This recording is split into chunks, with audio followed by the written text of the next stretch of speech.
औज़ुबिल्लाहि मिनश्शैतानिर्रजीम बिस्मिल्लाहिर्रहमानिर्रहीम।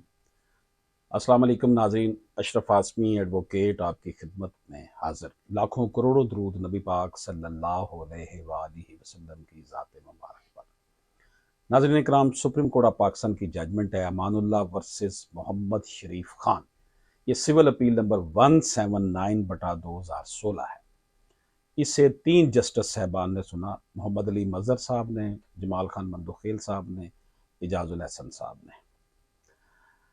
नाज़रीन कराम, इस केस के जब हम फैक्ट्स की बात करते हैं तो फैक्ट्स इसके ये हैं कि एक शख्स ने हक़ शुफ़ा किया और हक़ शुफ़ा का उसका जो दावा था वो ट्रायल कोर्ट ने डिग्री कर दिया, लेकिन first appellate court district court ने उसे डिसमिस कर दिया, हाई कोर्ट ने भी डिसमिस कर दिया। अब वो सुप्रीम कोर्ट ऑफ पाकिस्तान के सामने सिविल अपील में आ गया। वजह क्या थी? वजह जो थी वो ये थी कि उसने जो नोटिस भेजा था तलबुल इशहाद का कि भी मैं ये प्रॉपर्टी तो मैं खरीदना चाहता था, मेरा हक़ शुफ़ा के लिए जो उसने नोटिस भेजा था उस शख्स को, वो उसने एक प्रिंटेड स्पेसिमन था, एक फॉर्म बना हुआ था, उसके अंदर कुछ चीज़ें लिख कर कुछ चीज़ें काट कर जो है ना ब्लैंक कॉलम कुछ छोड़ दिए, कुछ रख दिए, वो उसने भेज दिया था। यही वजह बनी कि डिस्ट्रिक्ट कोर्ट ने, हाई कोर्ट ने उसका दावा डिसमिस कर दिया। ट्रायल कोर्ट ने उसका मान लिया था, दावा डिग्री कर दिया था, लेकिन जो ऊपर वाले 2 फोरम थे उन्होंने इसे डिसमिस कर दिया। तो इशू ये बना कि वेदर अ नोटिस ऑफ तलबुल इशहाद tendered on a printed specimen form with the blank column filled in by a petition writer is valid।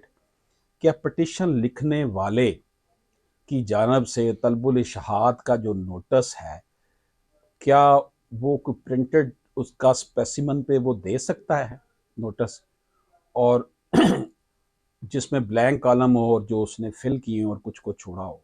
ये इशू पैदा हुआ। अब इस इशू के तहत जो है ना ये केस जो था अदालत हजूर के पास, अदालत उज़्मा के पास आ गया, यहाँ तक पहुँच गया।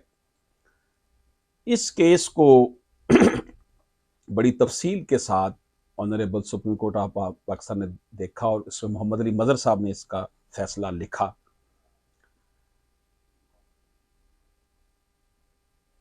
फैक्ट्स जो थे इस केस के ये थे कि हक़ शुफ़ा करने के लिए उसने जो तलबे मुहातबत और तलबे शहाद के हवाले से उसने जो नोटिस भेजे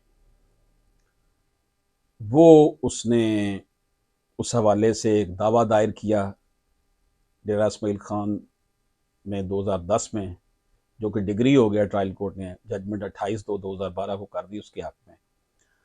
बाद में रिस्पोंडेंट ने एक सिविल अपील फाइल की डिस्ट्रिक्ट जज के पास, रियाई खान के पास।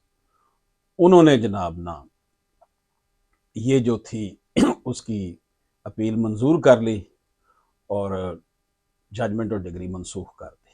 किस ग्राउंड पर की? दैट द नोटिस ऑफ तलबुल इशहाद was on a printed specimen. इस बेस पर कर दी कि हक़ शुफ़ा का जो नोटिस था वो तलब इशहाद का वो प्रिंटेड स्पेसिमन में था, वैसे नहीं लिखा गया था, एक प्रिंट शुदा स्पेसिमन था उसके ऊपर लिखा गया। The appellant challenge the judgment and decree of the appellate court through civil revision before the high court. उन्होंने हाई कोर्ट में भी चैलेंज किया इस फैसले को, ताहम 12/11/2015 को हाई कोर्ट ने भी सिविल रिवीजन खारिज कर दी। While affirming the appellate court's judgment held that the notice of talbul ishhad having been tendered on a printed specimen form with the blank column filled by the petition writer was invalid। के हक़ शुफ़ा के लिए जो notice तलबुल इशहाद का क्या किया गया कि जी मैं इसको खरीदना चाहता हूँ, वो एक स्पेसिमन था, प्रिंटेड था, उसके कुछ ब्लैंक कॉलम थे, वो भेजा गया था जो कि वैलिड नहीं है, गैर कानूनी है, उसको नहीं माना जाता। एपिलेट ने आर्गू किया कि जनाब कि निचली जो दोनों कोर्ट्स हैं उन्होंने गलत तरीके से जो है वो ये हमारा केस जो है उसको खारिज किया है। नोटिस ऑफ तलबुल शाद was invalid due to being on a printed form, ये गलत उन्होंने किया है, ऐसे ही नहीं थी, प्रिंटेड फॉर्म पे भी वैलिड था। It was further contended that the London high court wrongly relied on the judgment dated 17/2/2015 rendered by the apex court in civil petition number 1015/2014 and CS number 1561 and 1562/2014। इनके ऊपर rely किया था high court ने ये judgements पे, तो इनका कहना था कि ये गलत तौर पर हाई कोर्ट ने इसके ऊपर रिलाय किया। It was further contended that the notice of तलबुल इरशाद contained all the requisite detail, including the names of the parties, a description of the land, the date, time, and place of talbe mu'atabat, as well as the names of the marginal witness, along with the required thumbs impression। उसका कहना था कि जनाब हक शुफा करने वाले ने जो ये नोटिस भेजा था, इसमें तमाम चीज़ें, नाम, पता, गवाह के थंब इम्प्रेशन, हर चीज़ थी, कोई चीज़ मिस नहीं थी। और इसलिए ये गलत तौर पर अदालतों ने दावे को खारिज किया। ये बात जनाब ना उन्होंने इस बात पे The learned counsel for the respondent not only supported the findings recorded by the learned High Court in the impugned judgment, but also added that the notice of talbe irshad did not fulfill the requisite formalities। मुखालिफ वकील साहब का कहना था कि जनाब ये जो रिक्वायर्ड फॉर्मेलिटीज थी वो स्पेसिमन जो प्रिंटेड था वो पूरी नहीं करता था। He further contended that sending the notice of तलबुल इरशाद ऑन अ प्रिंटेड और stereotype pro forma is against the spirit of law of preemption। preemption जो है हक शुफा का जो कानून है उसकी रूह के ये अगेंस्ट है कि आप स्टीरियोटाइप कोई प्रोफार्मा जो है प्रिंटेड उसके ऊपर नोटिस भेजें। and that the notice in hand contained several irrelevant and or inapplicable entries that were struck out and blank spaces that had been filled। इसमें बहुत सी रेलिवेंट चीज़ें लिखी हुई थी जिनको काटा गया था, तो उसका कहना था कि जी एपीलेट कोर्ट ने और हाई कोर्ट ने दुरुस्त तौर पर इसको खारिज किया। The Islamic concept of shufa or preemption advocates a right possessed by the owner of certain immovable property for the quiet and peaceful enjoyment of that immovable property। जो हक शुफा है ये बेसिकली ये कॉन्सेप्ट है इसके पीछे, हक शुफा के पीछे, कि जो मालक कोई चीज़ बेचता है तो उससे किसी दूसरों को तकलीफ ना पहुंचे, अगर वो उससे रेलिवेंट है, उसके साथ वो ज़मीन लगती है। और ये पाकिस्तान में सिर्फ एग्रीकल्चर लैंड पर अब होता है, कमर्शियल प्रॉपर्टी पे, सकनी पे नहीं अब होता। In substitution for the buyer possession of certain other immovable property not belong to him on such terms and those on which the immovable property was sold to the aforesaid buyer। The foremost rationale of this right is to safeguard the privacy of quantified area and to discourage the entry of stranger or outsider into said area। ये एक इलाके में लोग रह रहे होते हैं तो दूसरा कोई ना आ जाए वहाँ पर, बाहर का बंदा, इसको रोकने के लिए कि अजनबी वहाँ पर ना आकर अपना काम शुरू कर दे, खेती बाड़ी शुरू कर दे, रहना शुरू कर दे, इस चीज़ को रोकने के लिए ये किया गया है। ये कॉन्सेप्ट इसके पीछे है। तो इसलिए ये जो मामला था इसमें यही कॉन्सेप्ट है कि जनाब ये जो फॉर्मेलिटीज़ थी ये पूरी नहीं करती कि आपने स्टीरियोटाइप एक लेके फौरी तौर पर एक स्टीरियोटाइप लिखा और फौरन जो है वो भेज दिया, बल्कि आपको सारा कुछ हाथ से ही लिखना चाहिए था, प्रिंटेड आप नहीं कर सकते थे। The requirement of sending a notice of talbul ishhad for confirming the intention to assert the right of preemption is imperative and is essentially a foundation stone without which no right of preemption can be asserted।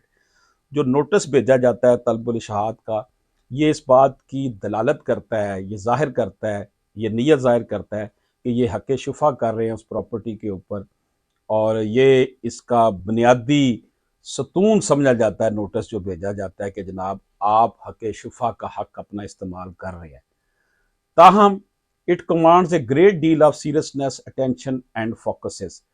इसलिए ये इंतहाई seriousness का मुजाहरा इसमें करना होता है, तवज्जो का मुजाहरा करना होता है, और हर तरह के मामलात को बड़े आसान तरीके से निपटाना होता है, क्योंकि आप एक ऐसी प्रॉपर्टी को के ऊपर हक जता रहे हैं जो बिक चुकी है, लेकिन आप कहते हैं क्योंकि ये एक स्ट्रेंजर को भेज दी गई है जिससे इलाके का अमनो अमान ख़राब होगा या गैर आदमी यहाँ पर आ जाएंगे या आपको इससे कोई नुकसान पहुँच सकता है, इसलिए इस मैटर को आपने इंतहाई सीरियस अंदाज में करना है। ये नहीं कि कोई कागज़ टाइपोग्राफिकल चीज़ें उठाई, कुछ काट दी, कुछ लिख दी और भेज दिया। In this case, admittedly, the motive was tendered on a printed form containing stereotyped and generalized text with different columns for land, house, and shops, allowing the preemptor or petition writer, as the case may be, to simply erase, cut out the inapplicable terms and fill in the blanks. मगर जनाब ये माना गया कि ये एक ऐसा form था जिसमें दुकान, घर, ज़मीन की बातें लिखी हुई थी, और जो चीज़ें चाहिए थी, जो उनको रिक्वायर्ड थी, वो उन्होंने रख ली, बाकियों को काट दिया। होता ये ना कि लोग फॉर्म बना लेते हैं, बनी बनाई चीज़ें रखा होती है कि ये एप्लीकेबल है, उसको टिक कर दिया, बाकी को काट दिया। ये भी ऐसा ही सूरत हाल हुई होगी कि उस साहब ने जिसने नोटिस भेजा है, जिससे भी मशवरा किया होगा, उसने कहा यार ये बना हुआ फॉर्म है, ये पकड़ो टाइप शुदा, तो इसमें से ये तुम ये चीज़ों को टिक कर दो, बाकियों को छोड़ दो। In this case, admittedly, the notice was tendered on a printed form containing stereotyped and generalized text with different columns for land, house, shops, allowing the preemptor or petition writer, as the case may be, to simply erase, cut out the inapplicable, यानी कि ये उसने form fill करके भेज दिया। अब in our view, this ready-made format does not fulfill the purpose of a statutory notice. जो कानूनी तौर पर, आईनी तौर पर जो नोटिस होना चाहिए था, ये कानूनी नोटिस की रिक्वायरमेंट पूरी नहीं करता ये readymade notice, and this code cannot contents the use of such pro formas which every preemptor can simply purchase from a vendor, shop stall, or petition writer who, for his own convenience, got the template for the notice printed in advance and utilize stereotype text in all cases by simply filling in the blank spaces for the preemptor to sign and send. तो कहा जनाब ये तो ऐसा ही है कि बनी बनाई एक चीज़ रखी हुई है और हर किसी का जिसका कोई मसला हो उसमें वो डाल दी.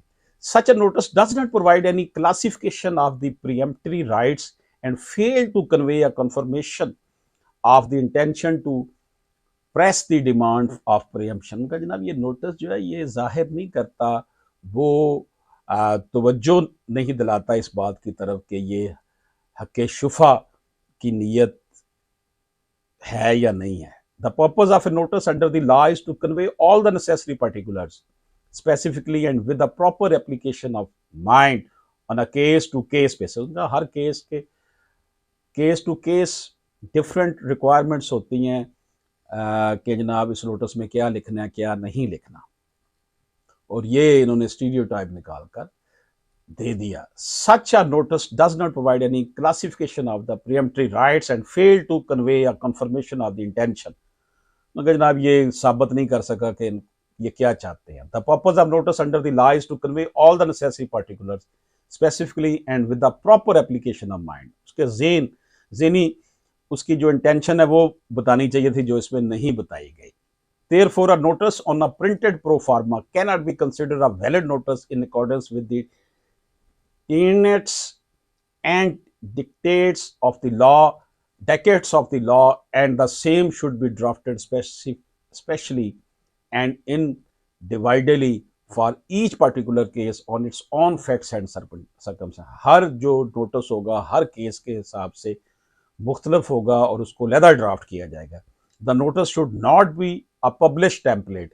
ये कोई बना बनाया फॉर्म नहीं होना चाहिए जो नोटिस है. Of the petition writer who has either not capable of drafting a custom made or customized notice or due to carelessness or laziness wrongly advised the appellant to send notice in the template form. कहना जिसने ये petition लिख कर दी है वो या तो बड़ा लेजी है, बड़ा उस काम चोर है कि उसने जान छुड़ाई और नोटिस बना कर रखा हुआ था उस पर कर दिया है, और ये सीरियसनेस जाहिर नहीं करता अकेशुफा करने वाले की. In this regard, the appellant is also equally responsible for depending solely on the petition writer. जिसने पिटिशन बनाकर दी थी, जिस मुंशी ने, जिस वकील ने, उसने उसका बेड़ा गर्क कर दिया.